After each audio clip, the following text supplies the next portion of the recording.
નમસ્કાર, આપ જોઈ રહ્યા છો નેશન પ્લસ ન્યૂઝ. હું છું આપની સાથે હેતલ ભગત. વેરાવળ પાલિકા વેરા વસૂલાત માટે આકરા પાણીએ જોવા મળી રહી છે, જેમાં 15 બાકીદારોની મિલકતો જપ્ત કરી સીલ મારી દેવામાં આવી છે.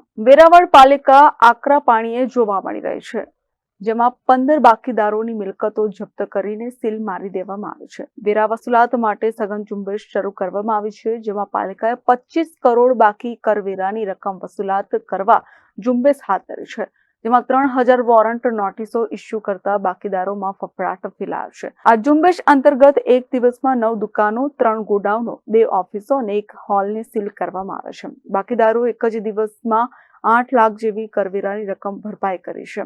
બાકીદારોના નામજોગ ઢંઢેરો પીટાવવાની અને નળ કનેક્શન કાપવાની કાર્યવાહી ચાલુ છે. Mahesh Dodiya, nation plus news, Gir Somnath. સમાચારોના સતત અપડેટ મેળવવા માટે અમારી નેશન પ્લસ ન્યૂઝની યુટ્યુબ ચેનલને સબસ્ક્રાઇબ કરો, બેલ આઇકન દબાવો અને જોડાયેલા રહો ફેસબુક, ઇન્સ્ટાગ્રામ અને ટ્વિટર પર.